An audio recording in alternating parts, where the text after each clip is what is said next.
सभी मेरे दूर दराज से सभी जिलों के अलग अलग कोणों से पधारे हुए मेरे साथियों, जयपुर में ये पहला कार्यक्रम है जब मुझे कोई बोलने का अवसर मिला है।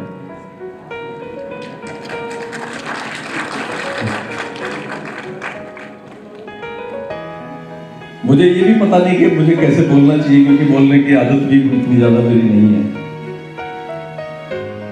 दो तीन चीजें मैं आपके बीच में बहुत ही, क्योंकि आप भी बड़ी दूर दराज से आए हो, थके हुए हो, और सारी परिस्थितियां परेशानियां आई है, एक दूसरे सारी जो चीजें थी आपसे क्या उम्मीदें हैं, और BL मीना जी ने जो आपको एक आह्वान दिया है उन सब के बारे में मुझे अब ज़्यादा पुनरावृत्ति नहीं करनी, लेकिन हमें आत्मविश्लेषण करना है कि हम कहाँ हैं और हम कहाँ जाना चाहते हैं और उसके रास्ते क्या हैं।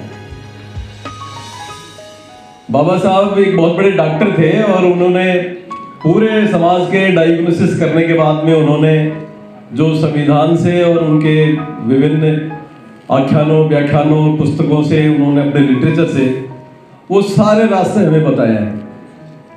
पर दिक्कत क्या हो गई है अब कि हम उनको अपने जीवन में उतारने के बजाय उनको ड्राइंग रूम में रख दिया और उनकी किताबों को भी हमने अपनी अलमारियों के अंदर बंद कर दिया। जो किताबें आपको कहीं से मिलती हैं या आप खुद खरीदते हैं उनको भी हम कितना पढ़ पाते हैं, ये हम सब अच्छे से एक दूसरे के लिए बारे में जानते हैं और मैं मेरे बारे में भी जानता हूँ। बहुत विकट स्थितियों का सामना करने वाला है। हमें मिलजुल करके जो रूपरेखा नवल साहब ने जो बताई है आपको, मेरे ख्याल से उस पर काम करने की जरूरत है या नहीं है। आवाज तो आई नहीं है, 4 आदमी बोले। जरूरत है या नहीं है? जरूरत है या नहीं है? 25% लोग तैयार हैं।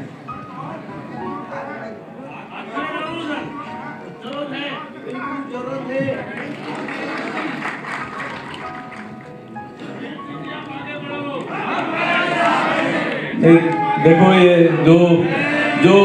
जो व्यक्ति पूजा की बात है वो तो बाबा साहब ने अपने को खुद से ही कहा है कि इसमें कोई बहुत ज़्यादा हमें कहीं स्थान अपने जीवन में नहीं होना चाहिए। और इवन बहुत से लोगों ने मेरे नाम का उच्चारण किया। मैं ये भी नहीं चाहता कि कोई मेरे बारे में कोई ये कहे कि मैंने ये किया मैंने वो किया। सबने जिस समय में उसके अवसर में जो सामर्थ्य है, हर आदमी ज़्यादा से ज़्यादा करने की कोशिश करता है।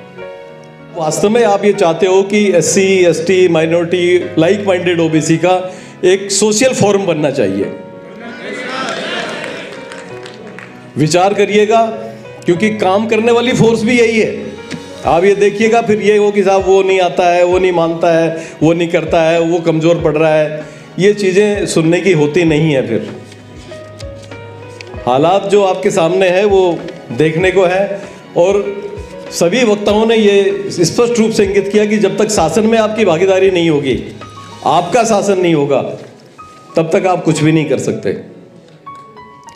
बहुत से लोगों के मन में ये कयास होंगे मेरे सब बोलने के पीछे। मैं आपको बिल्कुल स्पष्ट कर दूं कि राजनीति मुझे बिल्कुल नहीं आती है और ना मेरा राजनीति में किसी किस्म की कोई दिलचस्पी है। पर मुझे दिलचस्पी है इस बात से है कि हमारे हर आदमी राजनीतिक है और हर आदमी ये चाहता है कि उसकी पीड़ाओं का निदान हो, तो उसका रास्ता सिर्फ राजनीति ही है।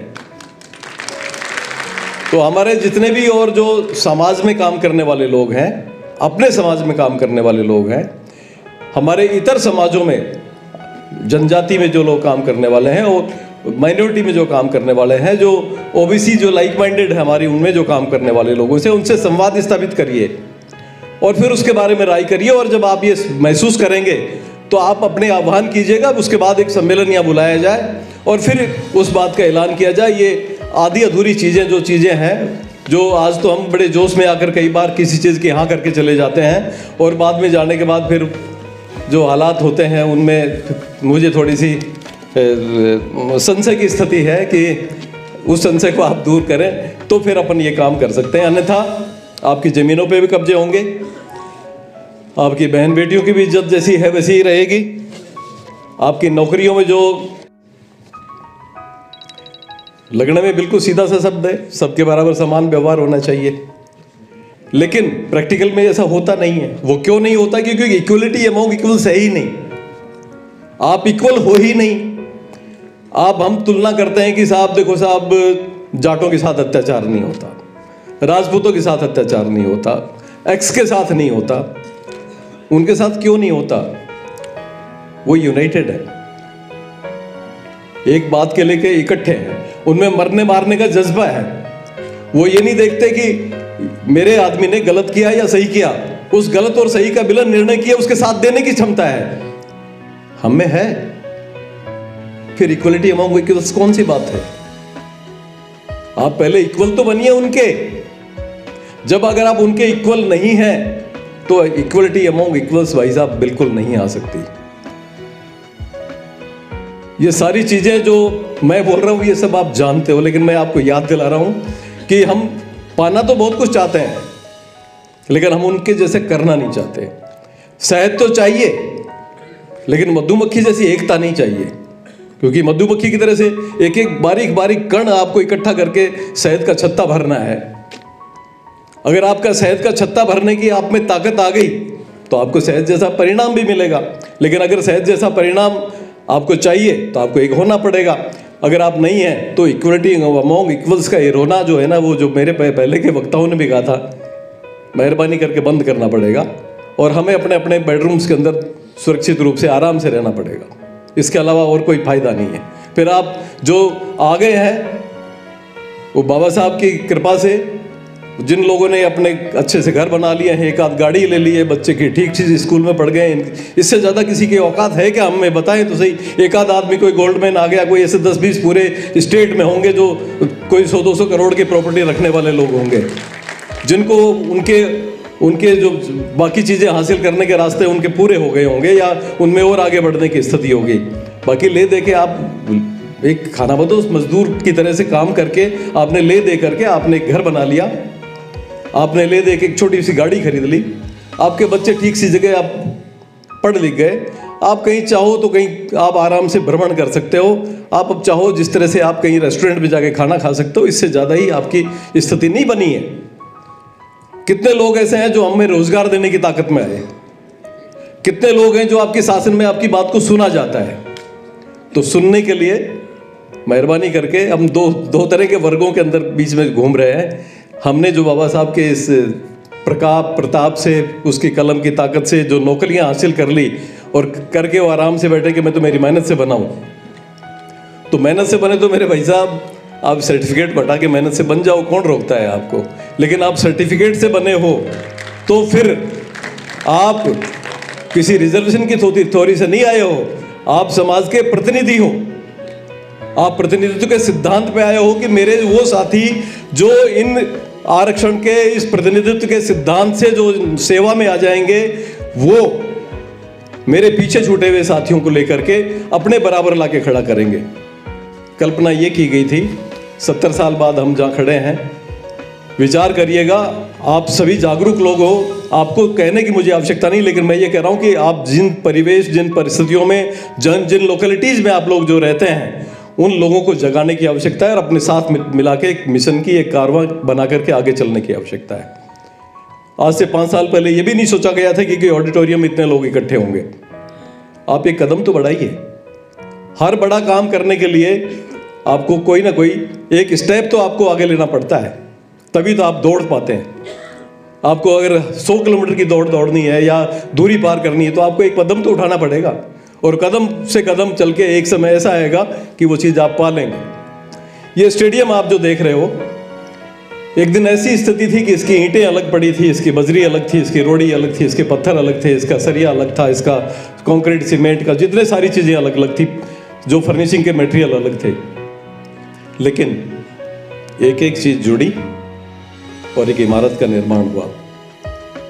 हम लोग एक एक जो लोग हैं, ये सारे मिलकर के एक अच्छी इमारत का निर्माण करें, और जो इमारत आप बना देंगे, आप उस इमारत में सुरक्षित रहेंगे।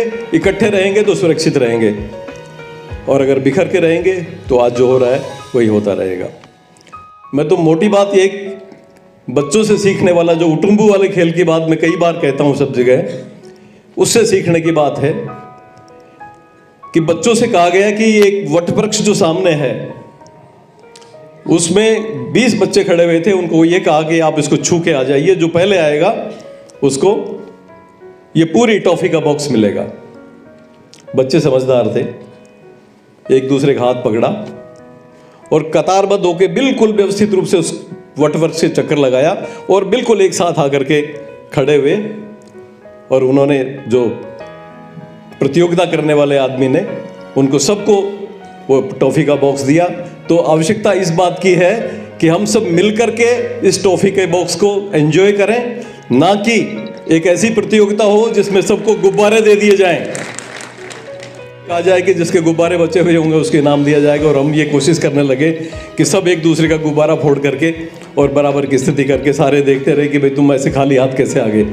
तो कैसा आपने तो कहा था कि गुब्बारे फोड़ दें, तो उसने ये कहा था कि मैंने कब कहा था फोड़ दें, जिसके गुब्बारे बचे होंगे उसको इनाम दिया जाएगा। तो सारे अगर सबके गुब्बारे बचे हुए हो जाते तो सबको इनाम मिलता। तो इन दोनों बातों में मेरी भाव मेरे ख्याल से समझ गए होंगे कि हम सब मिल करके एक दूसरे का साथ दे करके आगे बढ़ने की प्रवृत्ति अपनाएंगे तो ये आपके आज़ाद, जिसके बारे में बहुत सारी लोगों की एक एस्पिरेशंस हैं, भावनाएं हैं, वो पूरी होंगी। आज की तारीख में मैं इस बात को दावे के साथ कह सकता हूं कि राजस्थान में कोई भी ऐसा संगठन नहीं है जो सक्रिय रूप से दिन प्रतिदिन के बेसिस पे अपने लोगों के लिए काम करता है। तो उस संगठन को आपको